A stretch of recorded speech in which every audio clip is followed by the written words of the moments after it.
नियम बना लिया।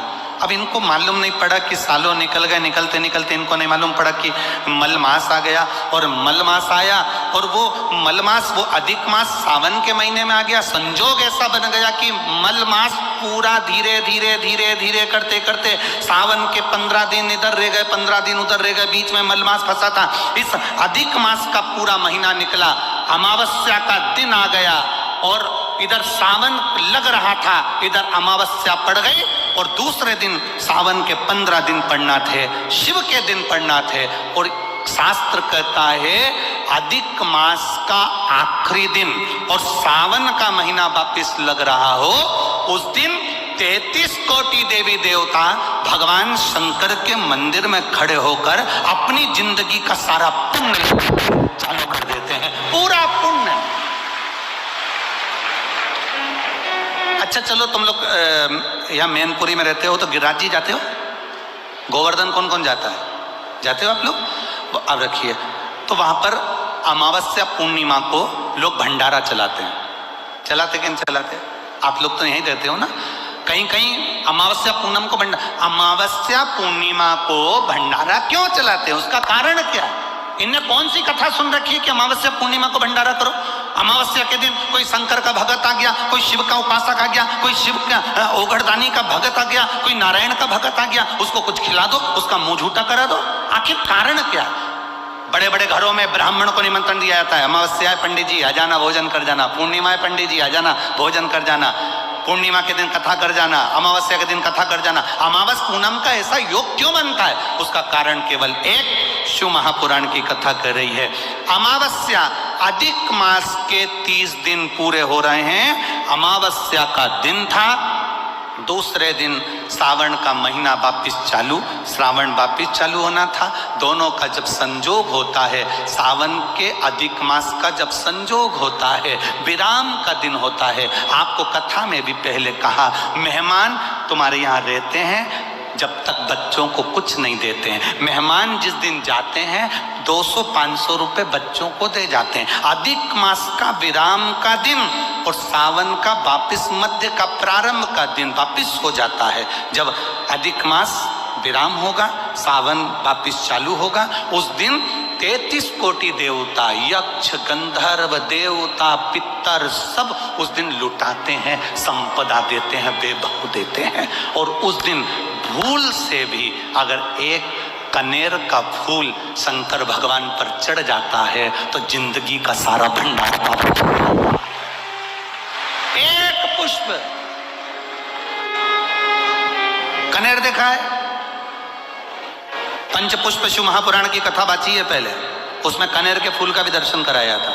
ये रोड के ज्यादातर लोग ये कनेर का जो फूल है ना रोड के बीच में लगा देते, क्योंकि उसको जानवर भी नहीं खाता, पशु भी नहीं खाता, पक्षी भी नहीं खाता, जहरीला इतना होता है, पीले कलर का होता है, लंबा, काम भी कुछ नहीं आता। बस वो कनेर का फूल, और आंधी तूफान पानी गिरता है तो जमीन पे टपक जाते, ढेर सारे गिर जाते। देखे कि नहीं देखे? अरे बोलो तो जम के, देखा है ना? उसको बकरी भी नहीं खाए, पशु भी नहीं खाए, पक्षी भी नहीं खाए, जानवर भी नहीं खाए, जहरीला कनेर का पीला पुष्प। भूलवश आज राजा नल और दमयंती जा रहे थे, उनको फूल नहीं मिले, शिव जी को समर्पित करने के लिए कोई पुष्प ना मिला। इनको अंदाजा नहीं है कि आज अधिक मास का विराम है, आज दूसरे दिन सावन का वापिस मिलन है। इनको नहीं ज्ञात था कि 33 कोटि देवता अपना भंडार लुटाने के लिए तैयार रहते हैं। 33 कोटि देवता भूलवश। हमसे लोग कह रहे थे, गुरुजी आपने सीहोर की जो कावड़ यात्रा रखी वो 16 अगस्त को रखी, जिस दिन अधिक मास का विराम है और दूसरे दिन वापस सावन चालू है। कम से कम संडे को रखना था, रविवार को रखना था, तो लोग ज़्यादा आते पहुँचते। हमने कहा, हमें लोगों से मतलब नहीं, हमें संजोग से मतलब है। जिस दिन बाबा को जल चढ़ेगा, कनेर का फूल चढ़ेगा, उस दिन बाबा मेरा कुबेर भंडारी कितना दे जाएगा ये किसी को नहीं मालूम है।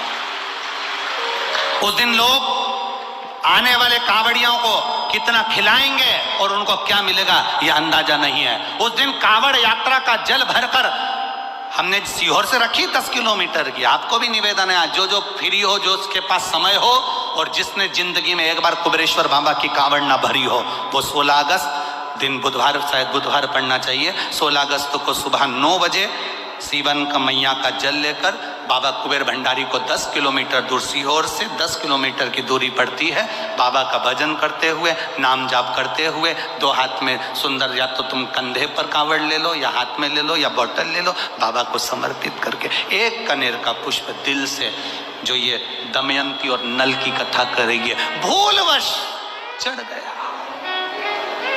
भूलवश, अनायास, मालूम नहीं है कि कनेर का पुष्प चढ़ गया। अब इनको पुष्प ना मिला, पुष्प ना मिला, ना मिलने पर इन्होंने देखा मार्ग से जाते जाते इस पुष्प पर ना पक्षी बैठ रहा है, ना पशु बैठ रहा है, ना इसको कोई खा रहा है, ना कोई जान रहा है। पुष्प देखा, कनेर का पुष्प सम्मुख था, छीना और उठाकर उस दमयंती ने अपने पति नल को दिया।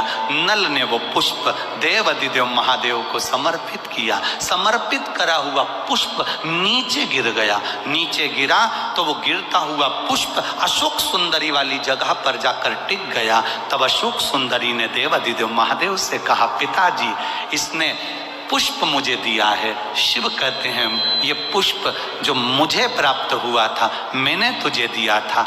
ये स्थान देवी का हस्त कमल है। आज का दिन 33 कोटि देवता अपना भंडार, अपना पुण्य मनुष्य को देते हैं, इसलिए आज तुम पुण्य दीजिए। सब देवताओं ने मिलकर जब पुण्य दिया, नल का सड़ता हुआ शरीर, काला पड़ा शरीर, रोग से ग्रसित शरीर नल का ठीक हो गया। और जो पुष्कर ने धन लिया था वो वापिस राजा नल को प्राप्त हो गया। फिर संपदावान, फिर वैभववान, फिर कीर्तिवान हो गया।